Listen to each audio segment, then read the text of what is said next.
welcome back. We've had a ton of requests to really dig into the future of the Australian dollar. AUD. Yeah, the AUD. Especially how it's going to stack up against the US dollar. The USD. Right, the USD, and also against the new Taiwan dollar, the TWD. Mm-hmm. So to help us break down all of this, we've got a true expert in global finance and currency markets joining us for this deep dive. Glad to be here. It's a really interesting time to be talking currencies. You know, it's not just about what's happening in one country. Yeah. It's really this global dance, right? All these economies kind of pushing and pulling on each other. Exactly. So let's dive right in, okay?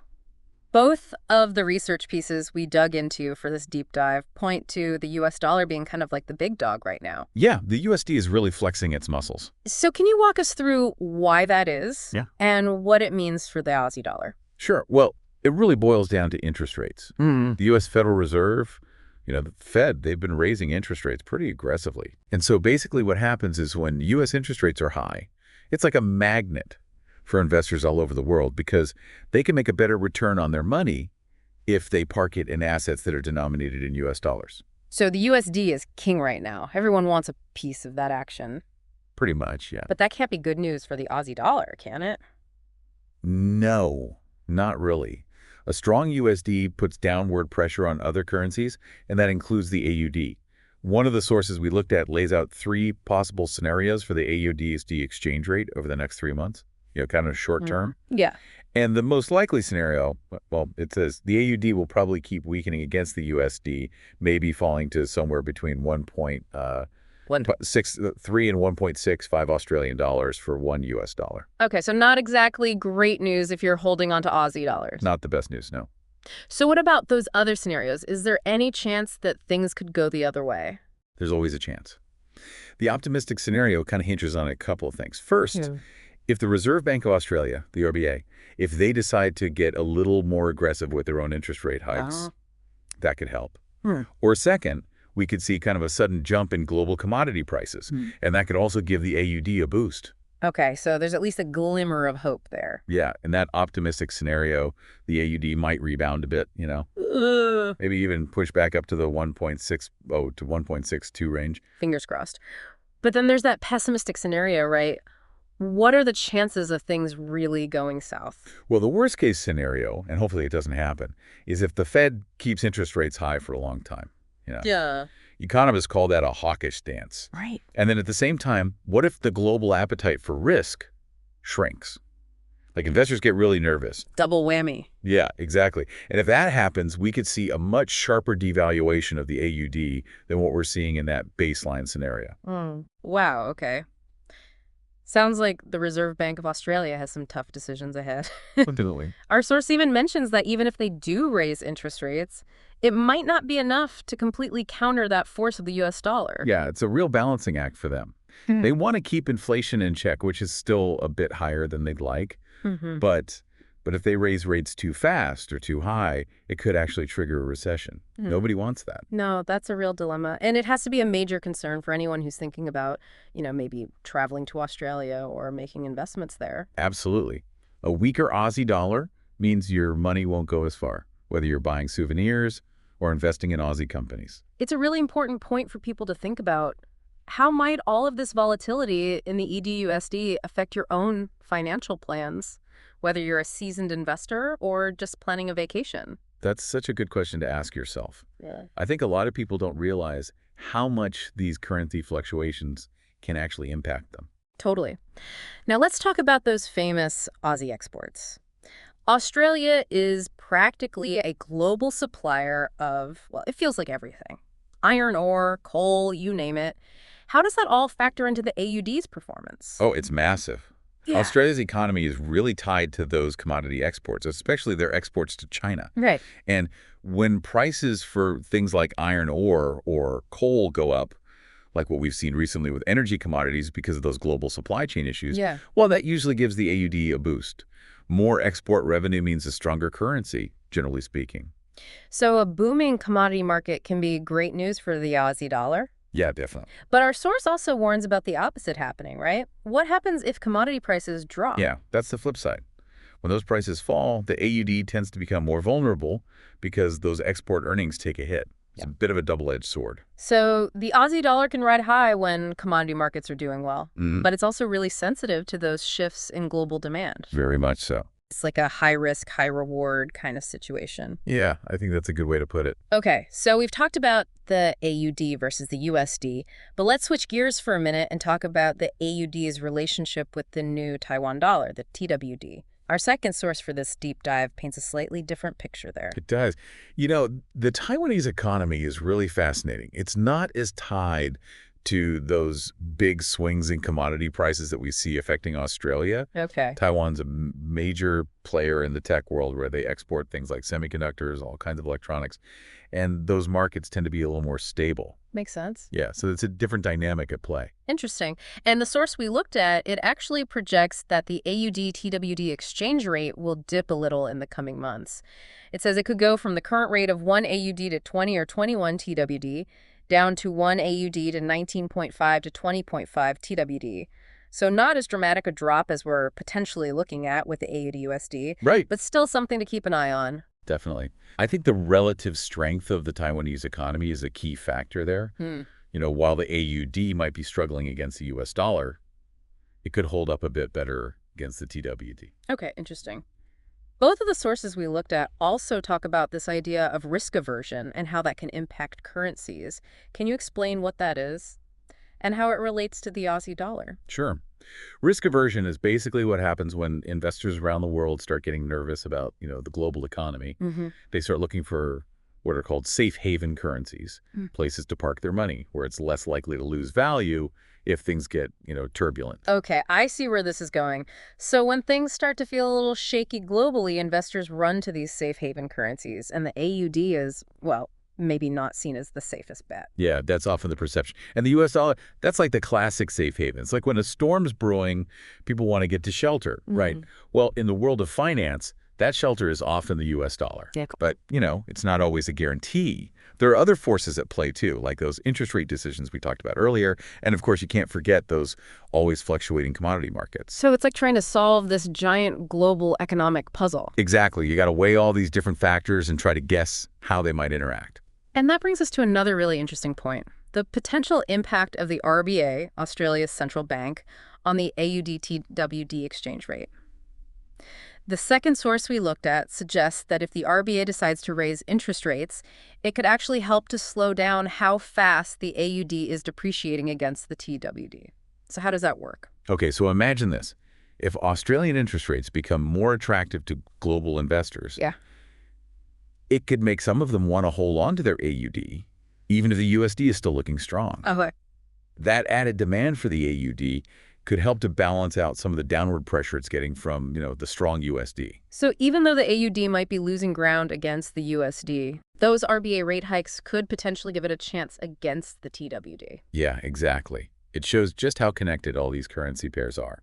What's happening with the AUD-USD can ripple over and affect the AUD-TWD, and the other way around, too. It's like a constant global currency dance. Everyone adjusting their steps based on what everyone else is doing. That's a perfect way to put it. But what if the RBA decides not to raise rates? Ah, well, that's where things could get tricky for the AUD, especially against the TWD. If the RBA stays put on rates and the USD keeps climbing, the AUD could weaken even more against the TWD. So it seems like keeping a close eye on both of those central banks, the Fed and the RBA, is going to be key in understanding where these currency pairs are headed. Absolutely. They're the major players in this game. Now, our source also points out a key difference between the RBA and the Central Bank of Taiwan, right? Yes. The Central Bank of Taiwan has this reputation for being, well, a little more predictable. They're known for stable monetary policy. They tend to avoid those big, sudden interest rate changes. You know, the kind that can really spook investors. Makes sense. They go for a more gradual approach. So while the RBA is trying to figure out this balancing act, you know, how to keep inflation under control without hurting economic growth, Right. Yeah. Central Bank of Taiwan is projecting this image of, like, calm and consistency. Yeah, exactly.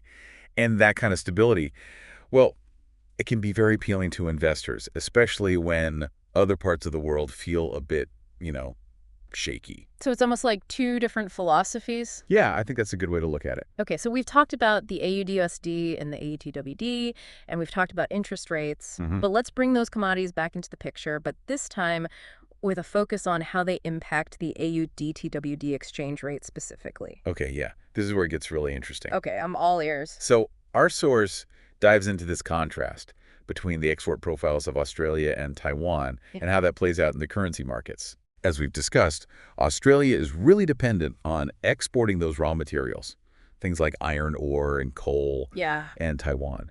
They're a global tech hub, right? They're known for exporting semiconductors, all that electronic wizardry. Right. Those are very different kinds of exports, and they respond differently to global economic shifts. So how does that difference actually play out in the AUD-TWD relationship? Okay, let's say the global economy slows down, right?